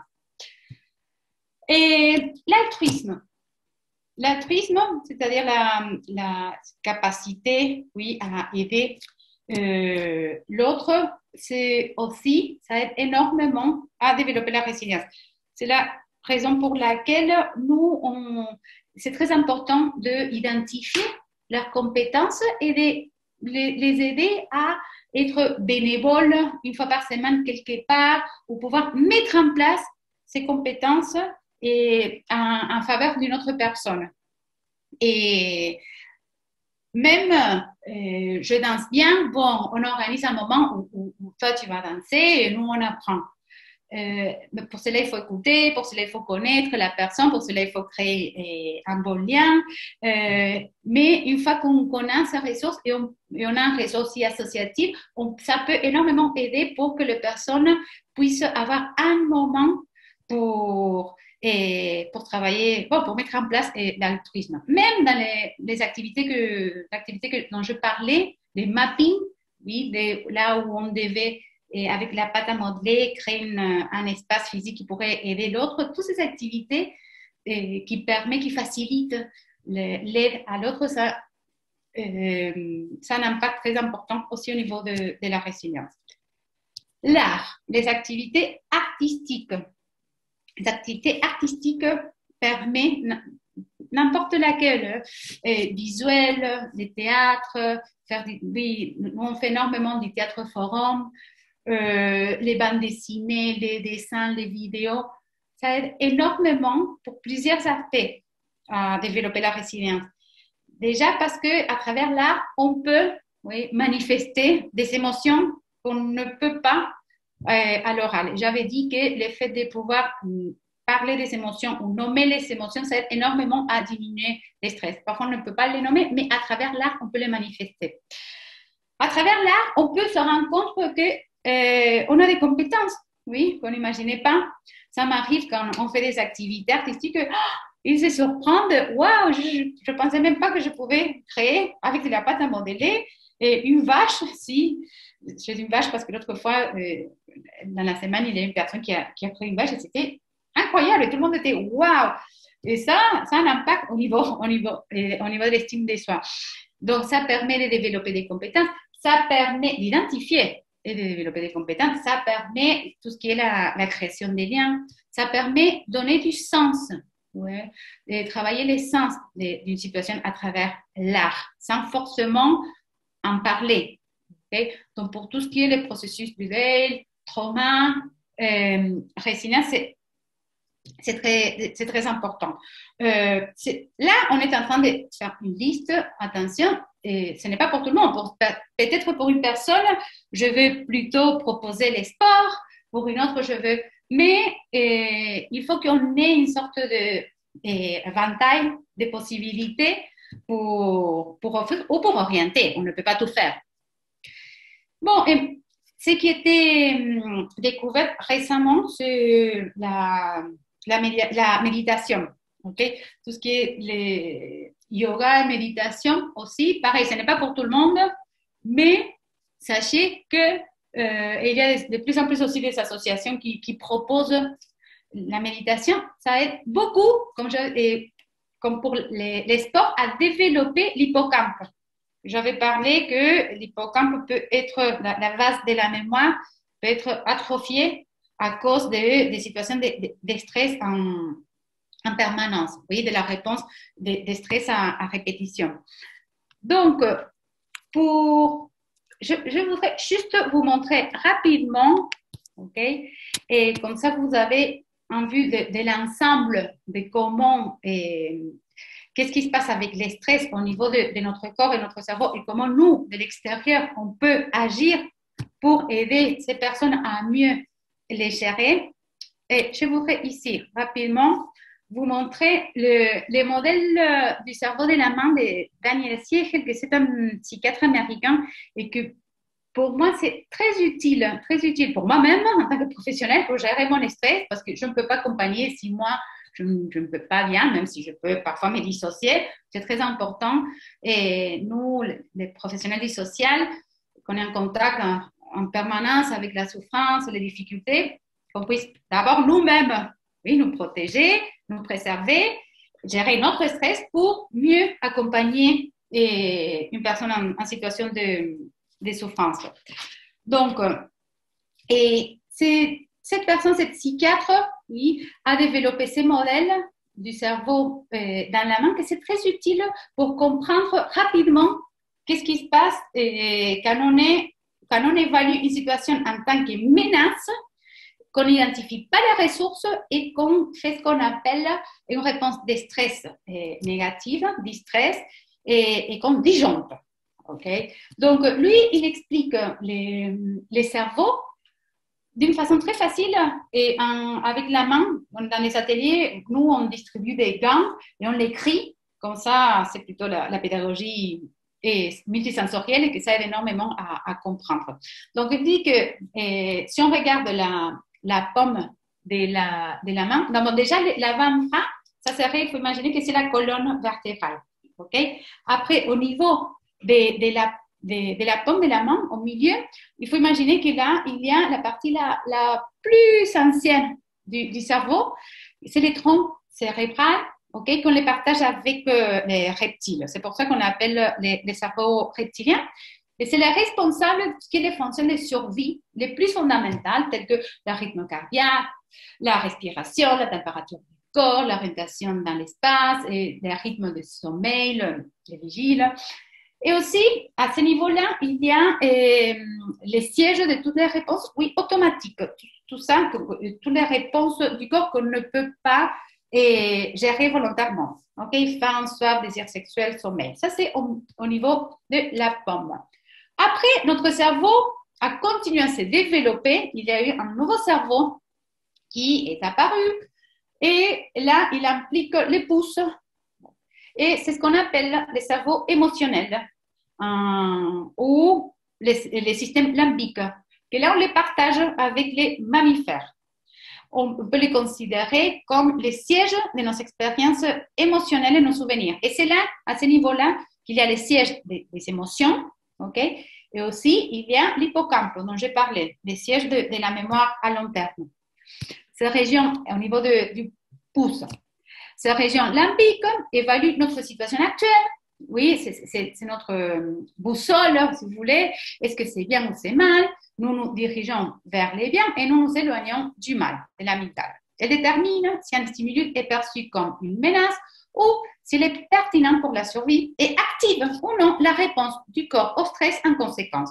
Si moi, j'évalue, souvenez-vous, évaluation, émotion, réaction, si j'évalue que je suis en danger, là, on va activer la réponse des stress. Et c'est l'activation de la réponse des stress, c'est la fuite, l'agressivité ou la sidération. C'est en combinant, si vous voulez, l'action de la partie la plus ancienne, les cerveaux reptiliens et les systèmes limbiques. Okay?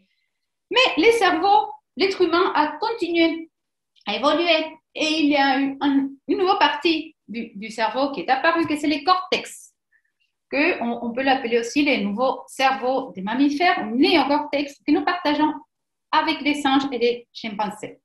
Nous permet de reconnaître notre expérience physique et en général nos perceptions du monde extérieur par le biais des cinq sens et en gardant une trace de l'emplacement et du mouvement de notre corps physique grâce à la perception du toucher de mouvement. C'est à ce niveau-là du cortex, oui, qu'on va traiter toutes les informations qui viennent à travers nos sens et qui nous permet de nous situer en temps et espace. Même si je ferme les yeux, je sais dans quelle position je suis.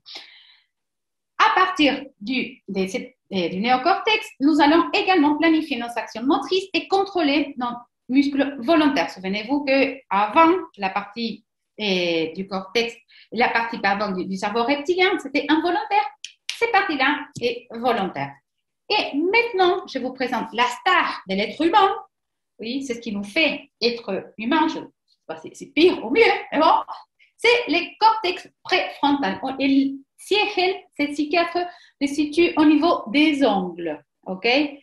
Le cortex préfrontal, c'est spécifique à nous, à l'être humain. Et c'est là la partie qui nous aide à atteindre nos objectifs. C'est là où il y a les sièges de la concentration, l'attention, la motivation, la prévision des conséquences de nos actes. On peut anticiper, oui, on peut contrôler, inhiber nos impulsions et gérer les réactions émotionnelles. C'est là, à partir du cortex préfrontal, qu'on peut inhiber, oui, ou gérer les émotions. Si je suis dans un espace, dans une réunion, et j'en ai marre, et je vais partir, mais j'ai mon cortex préfrontal qui marche, donc c'est là que je pourrais faire comme ça, sourire, bon, je vais sourire, même si à l'intérieur de moi, je veux partir. Et qu'est-ce qui se passe? Un ado, en réalité, les mamans, les papas des adolescents, sachez que ces parties-là, ça se finit à l'âge de 25 ans. Okay? Jusqu'à ce moment-là, c'est comme si notre cerveau était plutôt comme ça. Donc, on a moins de structures, si vous voulez, pour contrôler nos émotions. C'est pour ça qu'on disait dans les syndromes d'Ulysse qu'il y a plus de passages à l'acte chez les mineurs. Okay? Parce qu'ils ont moins de protection, si vous voulez, anatomique pour inhiber les émotions. Et aussi, ça mène au débat de la responsabilité pénale. À quel âge on est pénalement responsable? Parce que si on pense que toute la partie qui est liée de notre cerveau, qui nous aide à réfléchir concernant cause-conséquence et à relativiser, à inhiber les émotions, les comportements, en réalité, ça se finit de développer à l'âge de 25 ans. Donc, jusqu'à quel point, à l'âge de 18 ans, on a les ressources pour maîtriser notre comportement. Mais ça, c'est un autre débat on pourra faire un autre moment pour travailler tout ça. Mais bon, les neurosciences nous apportent tous ces éléments à tenir en compte. Et très important, dans cette partie-là, il y a aussi l'empathie. L'empathie, c'est la capacité à décoder les émotions de l'autre. Okay? C'est la capacité si l'autre commence à pleurer, c'est ma capacité à dire, oups, là, cette personne, elle est en souffrance, d'accord, je veux lui offrir un verre d'eau, je vais agir en conséquence parce que je décode, oui, ces émotions. Ça ne veut pas dire que je me fusionne. Ce n'est pas la sympathie, c'est l'empathie. Et nous, en tant que professionnels du social, c'est très important de la développer. Donc, si je lui dis que quand tout va bien, quand tout va bien, on est ici, vous m'écoutez, vous êtes chez vous, dans votre bureau, et vous n'avez ni pas trop froid, ni pas trop chaud, il n'y a pas de danger autour de vous, votre cerveau est intégré, d'accord? Et intégré dans le rythme cardiaque, ça va, la température corporelle, ça va, au niveau de la concentration, de la motivation, ça va, parce que si vous fermez la main, et ça c'est très important pour comprendre, si vous fermez la main, vous allez ressentir, essayez de le faire, vous allez ressentir que tout se connecte. Okay? L'annulaire et les majeurs touchent, oui, les pouces, c'est-à-dire que les préfrontales touchent la partie émotionnelle et la mémoire, et en même temps touchent la paume de la main, c'est-à-dire toute la partie liée à la respiration et à tout ce qu'on ne peut pas contrôler. Ça, c'est normal, et ça, tout va bien. Et quand on est comme ça, on est en condition de prendre des décisions, on est en condition d'apprendre, on est en condition de se connecter avec l'autre. Mais qu'est-ce qui se passe? Quand on interprète une situation en tant que menace, oui, à danger, notre cerveau, oui, quand on est stressé, il fait comme ça. Okay? C'était une déconnexion. Cela signifie que nous avons perçu un son, une image, une sensation corporelle comme une menace pour notre identité, soit physique, professionnelle, personnelle, culturelle. Et à ce moment-là, quand on perçoit une situation comme une menace, notre cerveau va activer la réponse face au lion. C'est la même réponse pour combattre, fuir ou rester sidéré. Donc, ça veut dire quoi? Ça veut dire qu'à ces moments-là, ces parties-là, le cerveau préfrontal qui nous aide à réfléchir, à comprendre, à apprendre, va se déconnecter, oui. Et ce qui va prendre le dessus, c'est la partie plus émotionnelle, oui, et animale, si vous voulez. Donc, en réalité, pourquoi, je n'ai pas trop de temps, mais pourquoi je parle de tout ça? Parce que quand on est en réponse de stress, déjà, nous, en tant que professionnels, sachez que ce n'est pas du tout le moment d'envoyer les emails, d'expliquer à la personne, à notre collègue, à tout ce qu'on pense. Non, ce n'est pas le moment parce qu'on n'a pas la ressource cognitive. C'est là qu'après, on regrette. C'est après qu'on dit « Ah, qu'est-ce que je fais ?» Et en même temps, si on est en train d'accompagner une personne, okay, qu'on voit que tu es en train soit de trembler, de transpirer et qui a des difficultés à parler, ça veut dire que la personne est en état de stress. Donc, son cerveau, il est comme ça. Si son cerveau, il est comme ça, en situation, oui, réponse de stress, il y a une déconnexion, ce n'est pas du tout non plus le moment de lui expliquer les plus parfaits, les formulaires 251.z, parce que la personne va rien comprendre, donc il n'y aura rien qui va rester à long terme. Donc à ce moment-là, c'est le moment de l'aider à que le cerveau revienne, oui, à être intégré. Et ce n'est pas très compliqué, juste un verre d'eau, parler d'autre chose et à calmer un peu. Et c'est là, oui, que quand on voit que la personne se calme, c'est là qu'on pourra lui expliquer le formulaire 215 et virgule Z. Okay? Et donc, c'est très important dans l'accompagnement d'être attentif aux réponses de stress et créer les conditions de possibilités dans les cours et dans les ateliers qu'on fait, dans l'accompagnement, dans la mesure du possible de créer un espace rassurant, okay, et positif. Oui. J'avais dit tout à l'heure que dans ces parties-là du pouce, il y a l'hippocampe, que c'est la mémoire à long terme, et il y a aussi les émotions. Les émotions sont une sorte de colle pour les informations. Oui, on se souvient de tout ce qui nous a provoqué des émotions, positives ou négatives. Bon, on se souvient des situations qu'on a vécues qui nous ont provoqué de l'angoisse, la tristesse, mais aussi des anniversaires ou des moments, des jours qui nous ont provoqué des émotions agréables. Parce que les émotions, comme les sièges, c'est collé à la base de la mémoire, ça aide beaucoup à retenir les informations. C'est la raison pour laquelle dans les ateliers qu'on fait et les différentes formations, on essaie toujours de stimuler des émotions positives.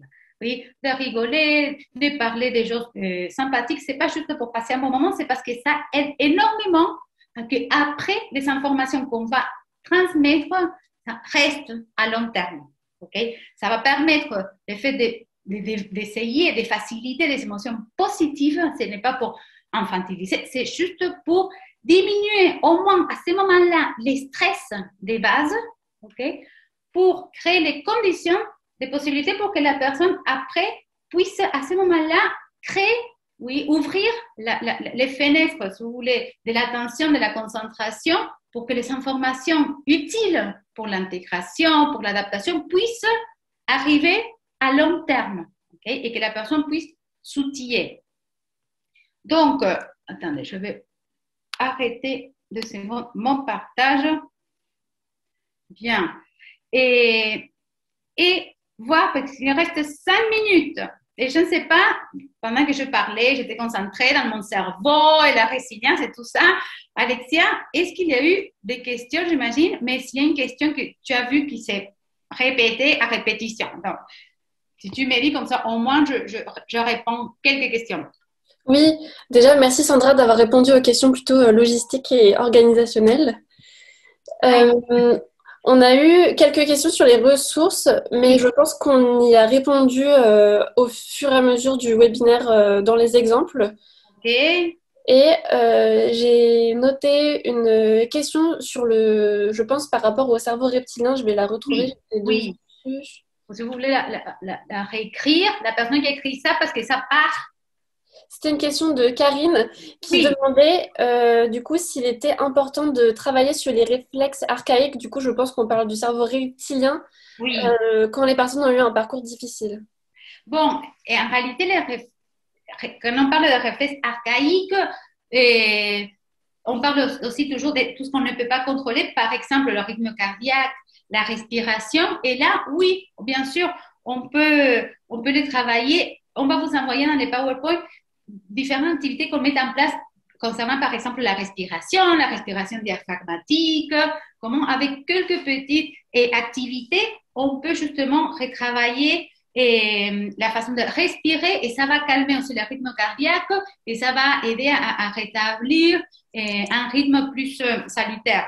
Donc, et aussi dans les formations, dans les ateliers avec les personnes qu'on accompagne, il y a énormément de ressources entre les personnes. Donc, c'est très important que les personnes même peuvent avoir l'opportunité de dire qu'est-ce qui les... Nous, on demande toujours, quand vous êtes anxieuse, qu'est-ce qui vous aide? Et là, il y a quelqu'un qui dit, moi, ça m'aide à respirer. Comment? Et la personne va nous montrer, ok? Et moi, non, moi, ça m'aide plutôt à faire des étirements. Ok, comment? Et là, on va faire bien. Et c'est très important aussi de créer les conditions de possibilité pour que les personnes puissent donner aussi partager leurs propres ressources. Ça aide beaucoup pour travailler l'estime de soi de chacun, de chacune. Il y avait d'autres? Sinon, c'était plutôt des questions par rapport à l'organisation, aux ressources qu'on allait envoyer et tout. Du coup, je pense qu'on y a répondu. Oui, on va vous envoyer les PowerPoint. Et dans les PowerPoint, j'ai passé, parce que malheureusement, je n'avais pas le temps, mais il y a des activités qu'on fait pour justement identifier les ressources et partager les ressources. Identifier les ressources pour diminuer le stress et comment on les met en place dans les ateliers, mais aussi ça peut être en individuel. Bien, bon, merci beaucoup pour... Là, je t'entendais, merci beaucoup. Merci à vous d'être là, c'est pas évident d'être de l'autre côté d'un écran qu'on ne se voit pas. Mais merci en tout cas de votre réponse en ligne. Merci beaucoup, Cécile, pour cette intervention. Pour vous rappeler qu'on aura bien un second webinaire le 18 novembre. Il y a eu des questions dans le chat pendant l'intervention. Donc, il aura lieu le 18 novembre. Donc, pareil, tenez-vous informés via nos sites pour avoir l'information. Vous l'avez eu aujourd'hui, donc il n'y a pas raison, vous n'arrivez pas à avoir l'information pour celui du 18 novembre, normalement. Voilà pour ça. Donc, ce sera vraiment un deuxième temps qui sera complémentaire à celui-ci, qui portera sur l'accueil des primo-arrivants. L'idée, c'est comment adopter une posture interculturelle. On ira encore plus loin la prochaine fois sur la thématique. Hein. Donc, voilà, tenez-vous informés et n'hésitez pas à vous inscrire quand les inscriptions seront ouvertes, évidemment, pour ce webinaire-là. Je remercie aussi, évidemment, Tiffaine, parce que c'est elle qui a surtout géré la logistique et la réponse aux questions pendant que vous interveniez, Cécile. Du coup, merci à elle et puis à tous ses collègues aussi pour toute la logistique derrière ce webinaire qui était importante. On a été plus de 420 connectés quand même pendant le webinaire, c'est bien de le savoir. Cécile aussi, qu'on est monté, voilà. Donc, merci à tous pour vos participations. J'espère qu'on a répondu à peu près à toutes vos interrogations, à vos questions au fur et à mesure. Rendez-vous le 18, moi j'ai tendance à dire rendez-vous le 18 novembre pour ceux qui peuvent être là. Et puis n'hésitez pas, vous savez, à diffuser après le replay, hein, aussi à le re-regarder pour ceux qui ont dû nous écouter en cours de route, parce que c'est toujours le cas pour certains. Voilà, je mets fin au sondage. Merci beaucoup. Merci à tous et à très bientôt pour un prochain webinaire. Merci. Merci beaucoup. Merci, bonne journée. Au revoir. Au revoir.